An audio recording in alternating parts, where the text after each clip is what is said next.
Mr. Daniel Allan, welcome to Mint. How you doing, man? I'm good, man. Thank you for having me. Yeah, bro. Thank you for being on. Let's jump right in. Okay. You made a lot of noise on Twitter in the last couple weeks. So first off, congratulations on launching your first crypto project, Overstimulated, which is based off an EP that you're releasing soon. But before we even go into that, okay, tell me about yourself.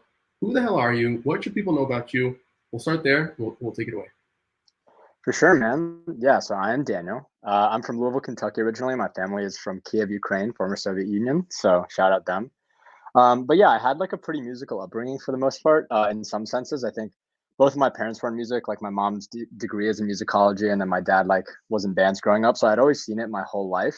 But I kind of did the route where I took piano lessons as a kid and was kind of forced into them. Like I had a super Russian piano teacher, and she was like, I remember like she would like take her thumb and like put it into my back for like good posture, and like I never really had a choice of like what kind of music I could play. Um, and so I kind of fell out of love with music, I think, in a lot of ways when I was a kid. And then funnily enough, I ended up playing tennis. That was like my way out of doing music. So I took tennis really seriously. And when I was like 15 or 16, I kind of started to get a little bit burnt out on that. So music actually became my outlet, to just, it became my outlet in general. So yeah, Yeah. that's generally the story. Are your parents musicians? Yeah. Yeah. My mom is, in fact, like when I took piano lessons, I was really bad at reading music, but my mom could read sheet music like none other. So like to get ready for recitals, I would just ask her to play what I was supposed to play, and I would just memorize how she played it. And Wow. yeah, my dad grew up like in bands, was like super cool. I mean, like it was, he ended up being like a scientist essentially, but it Yeah. was more like throughout high school. My mom did pursue it though a little bit more seriously. So I grew up like having it around me for sure. Got it. Got it. And siblings? Do you have any siblings? Yes, I have one older brother. His name's Max. Are they musical as well? No, he is like creative though. Okay. He for a long time he was working on like cinematography and stuff like that. Got it. Got it. Okay. Yeah, So you're a musician at heart, super talented. How many instruments do you appreciate play? it. Dude, just piano and really good at computer stuff. Yeah, Okay. yeah. Do you find that a lot of musicians nowadays tend to have like very dual skills between like the tech side and the Mm. musicianship side? Yeah, so I think that just generally things like in the box, as we call it, which are like just being on the computer, has opened a lot of doors for people who maybe don't have as much of like a standard musical background. I think that for someone like me, I know enough piano to write songs, but I definitely don't consider myself a pianist. However, like I think that like having this many resources, like for me, I use Ableton Hmm. and things like Splice. Really, the accessibility to people becoming artists and people becoming producers is like a lot easier than it's ever been. Yeah. So I think that there are multiple types of kind of producers. I think that there are people who maybe approach things from the technical side a little bit more and kind of just strictly stick in the box, kind of like myself.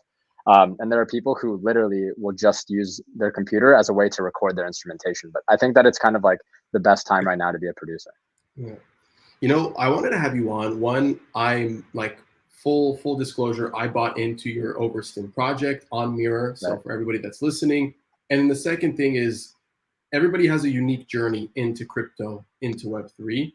What was yours? And as a follow on, what were you like before crypto? Okay, so let me start with the first question.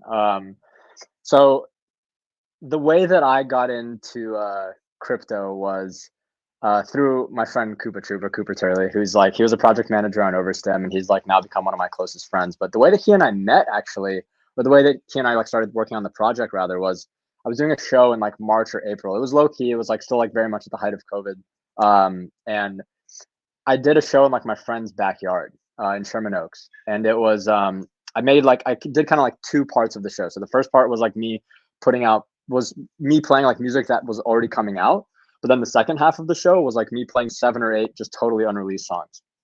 And I invited like a bunch of like music industry A&Rs, friends, things like that. And after the show, they had all come up to me and they were like, "Oh man, like we're really stoked on your new music, blah blah blah. Like let's keep the conversation going." And one of the other people that came up to me was Cooper, and he kind of mentioned, "Hey man, if there's ever a way that I can help you put out the music, then I'm happy to have that conversation with you." So a month passed, and I had advanced in like some of the discussions with various labels and whatnot, and I didn't necessarily I just wasn't a proponent of like some of the deals that were on the table, to be blunt. And so I revisited the conversation with Cooper, and I was like, hey man, like, I've kind of shopped these around a little bit. I haven't really found anything that I'm super stoked on. Why don't we talk a little bit about how you think this can work? And from that point on, he was like, I want you to. My first steps were minting on catalog. So I did my first series. It was called the Drifter series, where I would like go to a random location, take a disposable camera, and mint NFTs like that, just with like audio and the cover art. And I minted those on catalog. That was definitely like my first foray into it. Cool. Yeah. So that, and then after that, I mean, I spent 3 months kind of in Discord servers and individually talking to people on Twitter and whatnot. But the second question that you asked, what was I like before Web3? So I moved to LA in January of 2020. When I was in school, I was very much doing music with school on the side rather than school with music on the side. So I would spend every summer just kind of, I wasn't seeking out any internships or anything traditional like that. Like I would just be here, live on like my friend's couch and just try to do as many sessions as I could. So when I moved here in January of 2020, I definitely had like the privilege in a lot of ways to wave the full-time musician flag. But by the same token, it wasn't very glamorous. Like I think that I had done some small deals and whatnot, but primarily I was doing a lot of things that I wasn't passionate about. Because in my mind, I was like, oh man, like if I can just weather this storm, right, of like, being here and doing it, then eventually something will figure itself out. But I think that the nature of it was really, I was just doing a lot of mix work, which mixing is really important to me. I understand the technicalities of it. I just wasn't necessarily as passionate about it as I am about my own music, and just creating music in general. So I think in some ways I was happy that I was in LA and doing it. But I think at the same time, I thought that there was a lot more out there. So kind of the intersection of my music career and then Web3 was like a perfect fit. So when you got into Web3 first, you just mentioned that there was a lot more out there. What does Web3 have that kind of possesses more out there, right? Like what did you kind of like come across that you're like shit, like this is where I belong. This is what I need to be doing. This is where my focus needs to be. Sure. Well, I think like the first thing that stands out is definitely there's a very big sense of community. I think that people throw that word out a lot, but one thing that I kind of realized early on was if I'm to put out music, I really don't have like a direct way of talking to fans. Like I can post something on Instagram and someone can like and comment on it. I can put out a tweet and someone can, maybe respond or like it or retweet it. But Web3 and Discord, I mean, I know Discord is like typically a Web2 platform, but so much of Web3 lives on Discord. And that was the first way that I could directly talk to people who care about me and care about my music. And that was something that Web3 aside, like didn't really exist, and Web3 was kind of what got me into Discord in general. I think another thing was like when I started my Mira crowdfund, I had like 200 Twitter followers or 300 Twitter followers. Like Blau, who is so incredible for what he did, was already somewhat established, like as an artist, like very established. For me, like I was just a ground zero for the most part. And for people to really like take a risk on me and to believe in me like that was something that I don't think could have happened in a Web2 world. So interesting. Such a unique insight coming from someone who's as like grounded as you, and then comparing it to someone like Blau, who killed the game, set the example for many artists, and I'd even argue one of the core reasons why we saw a lot of the snowball effect in March. And I think it's so cool. Like you as a musician, what are the details of you? You're not signed to a label. You're independent, right? You have a manager? Not right now.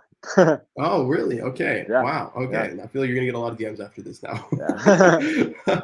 Okay, so you're independent. You don't have a manager. It's just you and like your creative team and pieces of individuals from Web3, from crypto, etc. Do you think that's the future of how artists are going to be organizing, treating themselves as a startup? I mean, to be honest, I've had this conversation a few times with friends because we've all like talked about management and things of that nature. And without getting like too much into management, I think that probably because with management, I think that it's kind of a tall ask unless someone is already in Web3 to kind of pursue that. I think in general, I think that like my kind of philosophy with this, it is pretty entrepreneurial. I just kind of find people that are really good at what they do and I give them the keys and I'm just like, this is your thing, like Cooper, for example, like with him, I was just like, yo, dude, anything that is like super logistics, super like tokenomics wise, like I'm going to lean on you for, but nothing else. For Lisa, my creative director, girl of the year, I'm just like, dude, like everything creative, like the way that we want this to look, like that's you. Like for me, like I want to focus on two things, and that's making music and being as involved in the community as possible. Like those are the two things that are coming from me. Like I have Henry, my community manager. I have Maria, who's in charge of like finance and budgeting on things.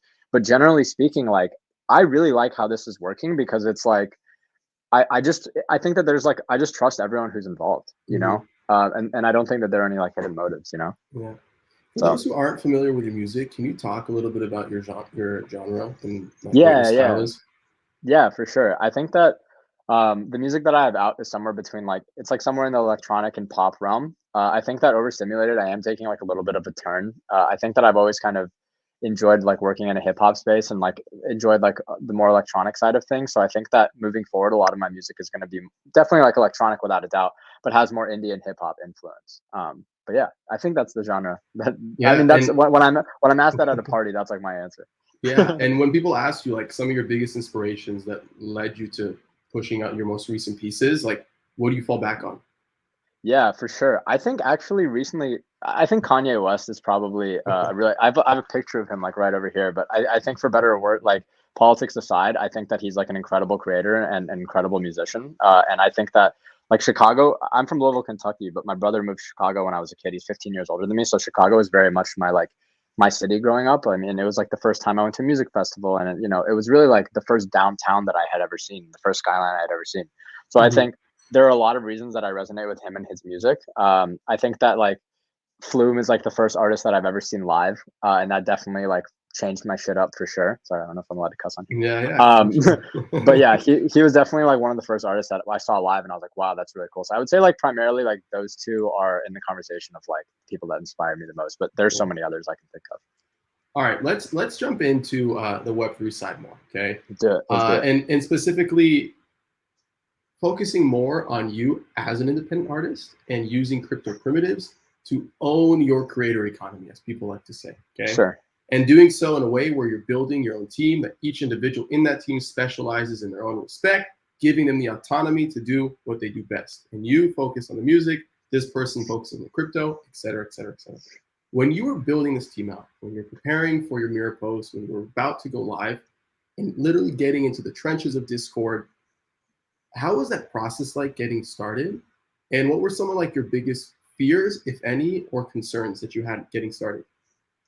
Yeah, I mean, I generally think if you have fears, you're NGMI. Like, I think that generally speaking, like you have to just kind of go all in on it and send it. Because for me, like my worst case scenario here was I put out an EP that maybe has like $1,000 or a couple $1,000 into it, and I could make that work. Like that was like my worst case scenario. But my best case scenario is I kind of like was a small part in like changing the narrative and like the music discussion. I think as you mentioned, like I was definitely like in the trenches.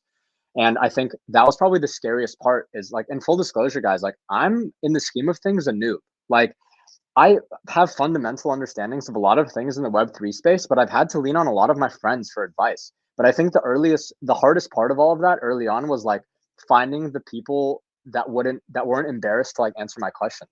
Like I would get in on all, like I've had this conversation with Cooper before. Like when I was first starting out in music, like all of my friends sucked with me. So we could send each other stuff and we weren't embarrassed to be bad, and we weren't embarrassed to like send bad music to each other because we knew that like we were all on that level. When I had first started out like in this Web3 world, which hasn't been too long, it was really intimidating to find people that were also noobs like me. So what I did in building out my team was kind of just being as transparent as possible and like asking stupid questions. Like for every 10 questions that I would ask in random Discord servers, like maybe one or two people would get back to me, but those people are my friends now and people that I can really rely on. And so I think that the biggest fear here was, just being afraid of like sounding like a noob. But I think as I joined, like I was fortunate enough to like get an FWB early. And obviously like that's one of the best platforms to kind of openly ask questions, And I think finding those communities early on, as soon as I did that, that was kind of the catalyst where I was like, okay, I can really get moving on this. Yeah. I think the hardest thing to do is to get to that mentality where you feel comfortable feeling like a noob, feeling like you know nothing, and not being scared to ask random people random questions, right? And being okay with being the dumbest person in the room, because that's part of growth. That's part of learning something new. It's part of experimentation. So I think you're spot on with that. Dude, sorry, just one note. I hope that I'm like the dumbest person in the room for the rest of my life. Like that's like the best case scenario, because then you can learn from like everyone, you know? So sorry, go ahead. Yeah, no, spot on, spot on. Let's talk about overstimulating. Okay, the reason why I have you here, and also we'll get into the party bit stuff that you're messing with too, which is super super exciting. But for starters, overstimulated, the EP, the monumental mirror post, making 100K in 1 hour, 20 ETH in 1 hour, right? And fulfilling your crowdfund in what, about 24 hours, less than 24 hours? Like 12, yeah. 12 hours. Okay. Yeah. I gave like the highlight keywords right now.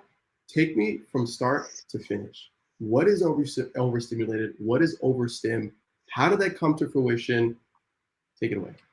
All right. So I'm gonna go back just really quickly to the Cooper story. Yeah. I had started minting on Catalog because I kind of wanted autonomy in the NFT space. Like I wanted to. What minting on Catalog did for me was it kind of showed me the super bare essentials. Like I set up my MetaMask, I got on Uniswap, you know, just very, very simple stuff. And after about a month of posting on Catalog and people like gauging some sort of interest in like my art and like what I'm working on, I went back to Cooper. This was about May. And I was like, okay, man, like I am ready to drop. Like the songs are ready, let's send it. And he was like, you know, absolutely not. Like you have to spend months in the community. So for 3 months, really all I did was like talk to people and say hello. And it was stuff behind the scenes. Like it was like most of my days were on Twitter and Discord, reaching out to people individually. So in terms of overstimulated, after I had kind of, I think, paid my due diligence in that sense, when we were ready to go, I mean, there were a lot of setbacks. I mean, we had to find artwork people, we had to find canvas people, and, you know, we had to make sure that the distribution was set. But in terms of how it came together, I think that Cooper kind of had assigned me, he was like, look, I can take care of like the tokenomics and things of that nature, so long as you write like a story. And for me, like I've been like a passionate music maker for all my life, but even, and I've enjoyed writing as well, but even then, like I felt a lot of pressure to make sure that I really got the story right. Because for me, like I said, this was like the first time outside of, I guess, Blau being like a big artist, like a small artist like myself was going to do something like this. So in terms of like getting over, I mean, if you want me to talk more about like what overstimulated is for people who don't know, I'm happy to do that. I want you to take me from A to Z. So keep on going where you're going, because I think that's also a good point to bring up, the whole comparison to Blau again, right? But continue, yeah. Yeah. So I mean, I think that for me, the first thing that we had to kind of go through was the logistics. I think that most major label deals are like an 80-20 split. For me, I was like, okay, look, I'm just going to give up like 50% of my artist share. And I just want to gauge the interest to see like who's down. Like maybe the people who I've spoken to over the past few months are interested. You know, maybe like there are other people in like the project management's network or whatever the case may be. Maybe there's some people in FWB. And I think that the music, I think that a lot of the way that a lot of these things work sometimes is like, it's kind of like, here's like a sum of money, whether it's a label or whatever the case may be. And then we want you to give us an album down the line. Some people have the album ready, some people don't. For me, it was like, I had the music ready to go. So by the time I think that the craziest thing of all of this is that like people like believed in the project without hearing the music. I think that was, you know, that's pretty crazy to me. Which, let's pause there for a minute. They believed in the project. They believed in you without actually hearing the music. They might have searched you up on Spotify and saw some like, you have over 1 million streams on this one song and you're active, you're publishing stuff, so you have some type of presence. But people believed in you and the idea and the model that you presented to the crypto world, right? To the crypto community. Right. Okay. Yeah. So continue on that. And I think that that's something that I was a little bit like scared of at first, because when I like in some of my like preliminary meetings, like I was like, man, like I want people to really like mess with the music. And I think Cooper just kind of like reassured me early on. He's like, trust me, like if they like believe in you, then like when the music comes out, it's only going to be like a cherry on top. So I kind of focused on like I thought of like some artists, for example, and one artist that came to mind is like Lil Yachty, right?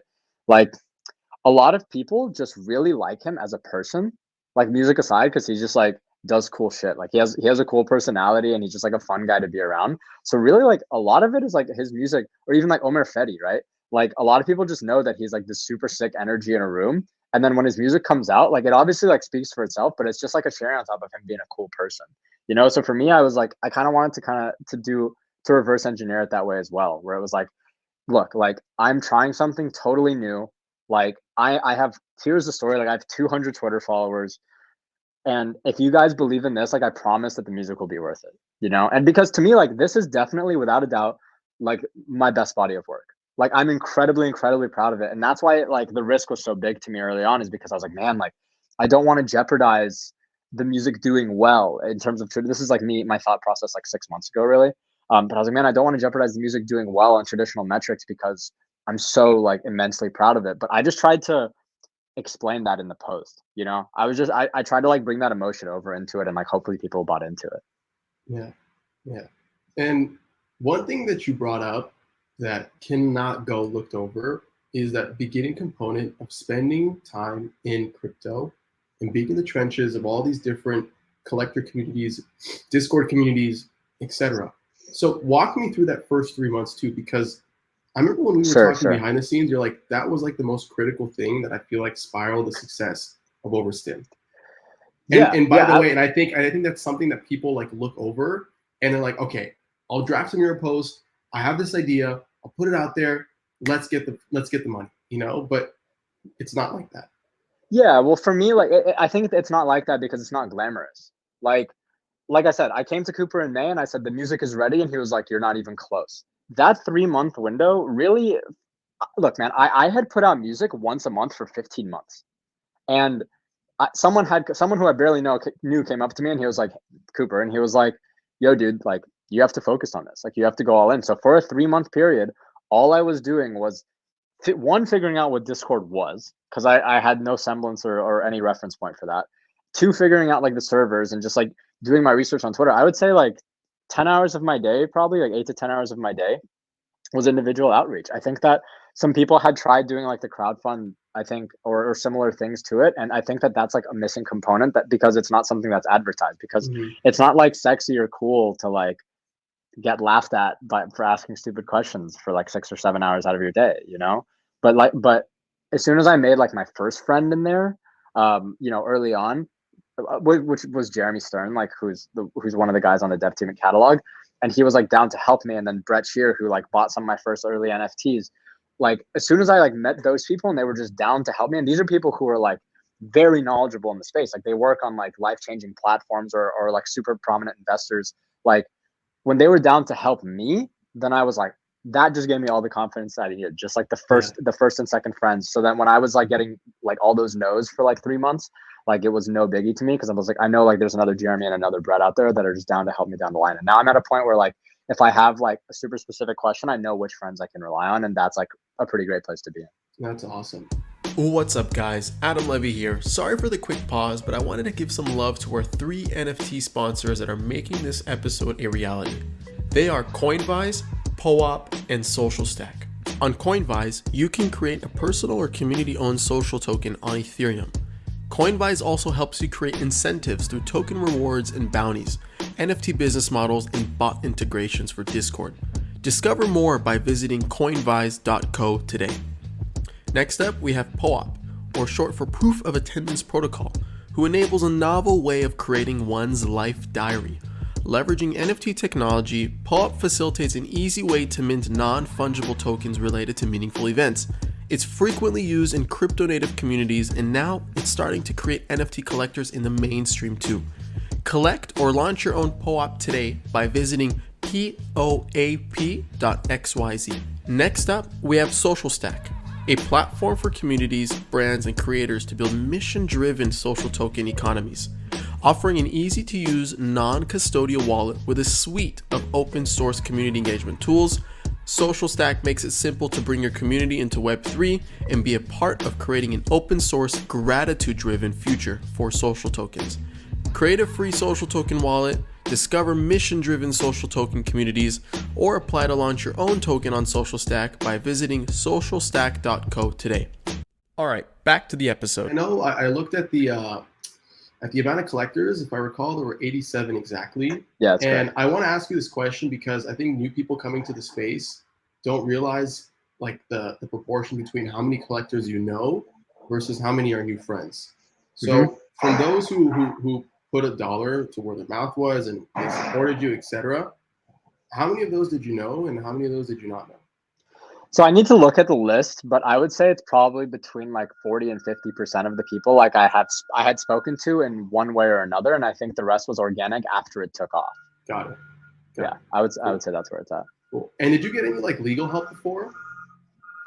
Yeah, I mean, I had asked a lot of like music industry friends, and just had asked like a lot of lawyer friends, just like, you know, is this okay? You know, how do things look? But I never like hired a lawyer to actually like look at everything. It was more just like asking favors and just being like, yo, does this section make sense? Does this make sense? Yeah. Yeah. Can you walk me through your emotions that first hour of seeing 20 ETH? Yeah, dude. I remember. What were you doing? Where were you? Like, walk me through that day, that moment. Funnily enough, I was at my friend Grady's house.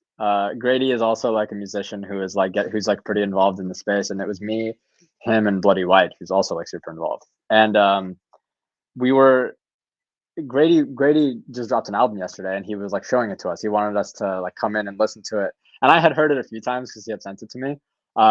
So this was like kind of like my third time listening through, and I think that the weird thing about the fund is we dropped it at a weird hour. Like, me and Cooper went back and forth on when to do it. Like, we were going to do it the next day. Actually, the morning of, when we were doing it on a mirror, like we were going to drop it at like 11 a.m. The way that it was structured was there were the three categories: silver, gold, platinum, and then there was one winner. But then we realized that you can't do, like, you have to do a podium, and then you have to do like, you know, have like a big pool for all of the other bidders, but you can't have like a one winner. Mm-hmm. And so we needed 2 additional NFTs made that day because we had the NFTs for silver, platinum, gold, and winner, but we had to make 2 more. So shout out to Metza, because he made the other 2 podium NFTs that day. He sent it to me after he got off work, because he has like a full-time job. And it was like 7 or 8 p.m. Like, we were still making like edits to it after like months of staring at this doc. And like, I think it was like 9 or 10 p.m., something like that, like later in the evening when we had put it up. So I was in the other room. Like, by the way, it was 10:06 p.m. There you go. Okay. There you go. Go ahead. There you go. Yeah, 10 p.m. And I had clicked submit, like, publish this crowdfund. Like, I was on FaceTime with Cooper, had hit publish this crowdfund, and then I sent the link to my phone just to make sure that it worked. And it was at 1 ETH. Just from like sending it to my phone, because I had published, hit the tweet storm, texted it to myself, and checked, and it was at 1 ETH. So I was like, okay, like, crazy, like whatever. So I go and I sit down, and Grady's gonna show us his album, and I was like, yo, I just published it. Like, now I can chill out, relax. But of course, like, I have the urge to like check, because I saw that, like, I texted it to myself, and it was like 1 ETH. And like, we're after the first song. He plays the first song on the album. It's like 2 minutes long, and I check, and it's at 3 ETH. I'm just like, I show Bloody White, like Lucas sitting next to me. I was like, yo, dude, this is crazy. And like, the album just keeps going, and Grady's just kind of like vibing out. He just like is looking back at me, and my eyes are just huge, because it was like 3 ETH, and then it was like 7 ETH, and then it was like 10 ETH, and I'm just like sitting here, and Lucas was just like, yo, dude, this is nuts. And so like I like go on Instagram, and everyone's like posting about me on Instagram, and then I go on Twitter, and everyone's like talking about me on Twitter, and this is all within like the 40 minutes or however long his album is. Like, I just have, by the end of the album, I think it was at like maybe 15, 16 ETH or something. And I'm just sitting there, like, we're all just like, and that's when Grady was like, oh man, like, I'm like, tell me more about like what you're doing, you know? Oh man, yeah, it was that night was just a blur, because it's like, I felt like everyone in my life called me, you know, like, I stayed up just talking to people, like, everyone's like asking questions, everyone's like, oh, like, how did you do this? Yeah, dude, it was a trip, the way that it all happened. Insane. I remember the feeling very well. I texted my parents. It was a proud moment. Yeah, amazing, dude. All right, so today's Saturday, October 16th. Okay, this is the day we're recording. Yes. Overstim crowdfund finished September 28th. Okay, what has been the progress been like so far? What has went down? Talk to us as a collector, right? And as others who are listening, like, because in that mirror post, and I'll link it in the show notes, you go like very detailed into what you'll be spending the money on, how long the timeline's going to be from when you guys are actually going to see the EP, etc. So now, October 16th, where are we? Right now, we're 6 days out from the first single, which is coming out October 22nd. So the way that it's set up is there are 3 singles. Say What You Want with Deegan is out October 22nd. Feel Like That with Ida Rose is out November 12th. Too Close with Bloody White is out December 3rd. And the project is out January 7th. I think so far what we've done is I have all of the artworks ready for every project. I'm still working on like finalizing the visualizers for it. and I just got someone on PR, so we're like finalizing, just the general marketing push and things of that nature. I think that for me, the music part to me is pretty standard. Like I've always like I understood how distribution has worked. Like I've been in music, I think, doing that for a few years now. I think that to me, the biggest learning curve and the things that I'm personally focused on the most is making sure that I'm being active and like to kind of hold the attention of everyone. So I'm just like being as active as I can on Twitter and really, really, really like hyper focused on the Discord community. Like to me, like for the first time in my life, like I have this responsibility to 87 people. Like I don't necessarily like to think of them as shareholders because it's like, I think that it's a little bit too, proper for the scenario, but I have 87 people that believed in me, and I kind of have this duty to be like, yo, like I'm working my ass off. So like for me, I'm trying to just like live on the Discord, and I'm trying to like make that as cool as I can and make sure that really like that every single part of the project, like people feel like they got their money's worth for, essentially, Yeah. So yeah, for me, that's about where it's at. It's really exciting. I mean, there was definitely this awkward buffer period of like a month from like the fun ending to the first song coming out. So it's kind of a relief that it's like I can finally be like, yo, like here's the package and it's coming soon. So Yeah. we're making really good strides, and I'm really excited about it. And I'm doing a Overstim call in like 15 minutes. So Nice. definitely like come by and I'll talk more about it. Nice. And before we pivot to like this new project that you're working on as well, while you're pushing this project, Right. me being a collector, 80 other 6 people in the Discord being collectors and contributors, do you imagine including them in the creative process? For example, like 100%. doing a live stream in the Discord, be like, yo, this is like track number 3. What do you guys think? Should this snare be on it or that snare? Like, do you imagine yourself doing stuff like that? Right. I mean, I think for Overstimulated, like I already have the masters for it, but I think Okay. that in general, it goes beyond Overstimulated. And I think that like there's still plenty of creative ways for people to get involved. Like on the artwork front, on the visualizer front, especially, like there's a drop that I'm going to do in there. Essentially, that's like, okay, here are artists, here are people that I want to work with. I think, or, like I want your all's thoughts. I think that that's definitely the development of what I want in my career is I essentially want to have all of the people backing me and all of the patrons be as involved in the creative process as possible. Like I want to send like 30 demos and be like, which of these are the sickest? Let's do a poll. Like, do you guys have any thoughts on like who this can sound like? Do you guys think who could be on this song? I want to do everything. Like my big picture thing is to have the patrons involved in the creative process 100%. Yeah. I think that's the way to go. I really think that's the way to go. Okay, let's pivot for a minute. Party bid. Okay. So catalog, party bid, new songs that you spun out of nowhere and you just literally published and tokenized and spent like what? You told me behind the scenes like $5K uploading and making sure they're on chain. And what is going on there? You published a tweet storm too a couple days ago. Like walk me through that. And how does that differ from Overstimulated? Yeah, okay. So kind of to preface that, like Overstimulated is my number one priority. I think that it's definitely like the biggest project that I'm working on. It's the one that means the most to me. Like it's all of my music, right? I think at the same time, and I got this advice like early on, I think that a lot of people think a lot in this space and don't necessarily do as much. And I'm, for better or worse, just like an executor at heart. So I just like, if I have an idea, just acting on it. And if it works, it works. If it doesn't, it doesn't. I think that generally speaking, like everything I'm doing hopefully will lead back to Overstim because I'm giving a percentage of all of my sales from NFTs back into Overstim, like into the treasury. So the project that I just dropped it was more of like a passion project again and like to drive eyes back into it. But generally it's called Idlewild because we did it in Idlewild. Mm-hmm. And we is me, Bloody White, and my creative director, Girl of the Year, Lisa. And so Bloody and I guess this is my first time publicly saying this, but we're starting a band next year called Pollen. It's going to be like all after like Overstimulated comes out. That's like a totally separate thing, but we wanted to do like a soft debut to kind of get ingratiated into the Web3 world in general. So we did in 36 hours, we did 5 songs together. Lisa did all of the artwork for it. And it's probably like, I think the coolest shit that I put out on catalog in terms of like, it definitely like heightened, like from an artistic and musical perspective. I think that it was like the first music that I've been able to put out since the whole crowdfund has happened, which has obviously been very like creatively liberating for me. Yeah. So yeah, it's these 5 songs, we threw them into a project and we wanted to kind of like act quick on it because my Overstim is coming out next Friday. And like, that's what my week is about. But yeah, I've never done party bids before. I wanted to experiment with that. So all 5 of the songs are up on catalog using their new Spaces feature, which I wanted to experiment with. And there's a party bid set up for every single single. And for those who don't know, every single, yeah. For those who don't know what Partybit is, give us a quick recap and why is it so like critical to music, for example? Yeah, I think that Partybit is sick. This is my first time using it, but I think it's critical because, to my knowledge, correct me if I'm wrong, I think that you can contribute like any amount of ETH, and then you essentially just own like a percentage of that NFT. Like typically, I think their biggest one was like a Zombie Punk, which was like 3.5 million USD. But it's like people can contribute X amount and just own X amount of the NFT. And I think that the thing about like my crowdfund is I think the lowest contributor was 0.05 ETH, which is what, like $170, give or take.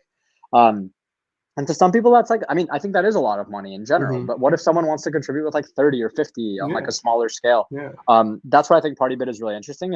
And the other thing about it is it definitely creates a community because it's like, oh, like I feel like I am involved in this, regardless of my stake. Yeah. It's like not necessarily a competition or whatever, or about the money per se. It's just about like creating a group similar to like owners of a CryptoPunk or people, you know, owner of a Bored Ape. So I think that's what's really interesting about Partybit and why I'm like super keen on like experimenting with it. Yeah, just to add more context for creators who are listening, Partybit is basically a way for you to collectively bid on an asset that you want to own together, right? So you basically have an asset, there's a shared link, you access that link, and then if the community reaches a threshold of what they want to purchase, then that's collectively split that asset. So if it's an NFT, it's fragmented and split it to everybody that bid on it. So in case of in the use case of a song, like you crowdfund the success of an NFT from even your micro collectors, your macro collectors, or just like everyday fans, right? So that's like the inspiration, what I understand, right? Yeah, exactly. I just want everyone to feel involved, even if they don't have like the financial leverage of a whale, you know? Cool. And how's that going so far?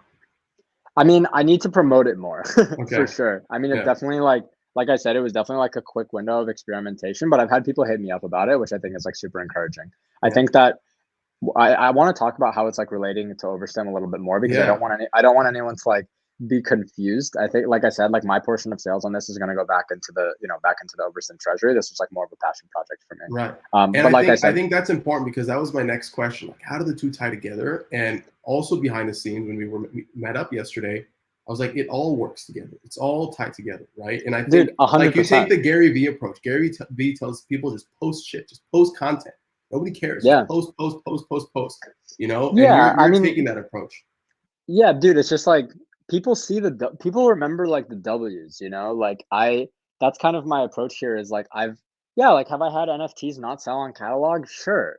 But have I had things do well? Of course. And I'm like, when I was in college, I did this thing where every single day for my entire career in college, I sent out 5 emails to music industry people a day, like weekends included. So the way that the breakdown was, it was 35 emails a week. 5 of them would respond. 3 of them would respond with a no. 1 would respond with a maybe, I'll get back to you, and 1 would respond with a yes. And over the course of the year, that's 52 like new people and new approaches that are involved. But you can't find who that 1 in 52 is if you don't try if you don't send the other 35. Yeah. So for me, like I said, man, this is so much the Wild West right now that I am just going all in on experimentation in general. So I think that in a way they all tie into Daniel Allan, like myself as a project, you know, whether it's Overstim or it's not. And I think that it was also kind of the last thing that I'm going to be doing before Overstim in general. So it's just something that I wanted to get out there and not wait until later because like kind of my next few months are really just, you know, 110% focus on Overstim. That's awesome. Before I let you go, I want to ask you a little more like technical questions for anybody else that wants to follow your footsteps and is exploring this independent route of crowdfunding your successful EP, project, album, whatever it may be, and then building a team around. Okay, so for starters, sure. How do you go by pricing a song? What goes into that? Like, how do you determine whether something is like 100K a song or like 1K? You know, like how do you find that balance? Are you talking about for like a catalog post or for like a mirror crowdfund? For example, like a catalog post. Okay, so a catalog post, luckily you don't like the thing about digital assets is like the value is only created by the creators. Like before that, like a value doesn't necessarily exist. So it's kind of up on the onus to the creator to decide.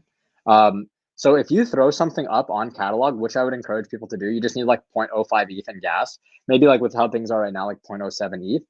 You don't even have to set up an auction. Like people can just throw offers at you. Like my first NFTs were selling for like 0.2 ETH, 0.3 ETH, and I was grateful, that anyone was even interested in doing that. So I think that for artists who are looking to get into it, you'd have to invest like a couple $100 to cover like your gas fees. But you'd be surprised because like there's catalog is still like very early on, even though it's starting to gain like a lot more traction. Like you could just put it up and see what offers come at you. Because at first I also had no idea what to price mine at. I only like decided on pricing the crowd fund and things of that nature after I found out that there was an interest in general. But any new artist can just post on there, like if once they got onto the platform. Yeah. And how much does it cost to put something like Overstim together, would you say? In terms of, it really only cost gas. I mean, are you referring to like putting the project out, or are you referring to like the project has variable costs depending on the artist, depending on the project, right? I'm talking from the point of view, the project is ready. Now let's bring it on chain, mint it, start a mirror campaign, and go through that process, right? Dude, I think the minting was like 0.1 or 0.15 ETH. Like it wasn't crazy. Like I said, the kind of crux of all of this was my individual reaching out to people and just making sure that there was a really dope story behind it. Because like the price of putting it up wasn't too crazy. It's not like, I don't think it was like that heavy of an on-chain lift, because it's not like I was uploading the actual like wave files. All I was uploading was like a document.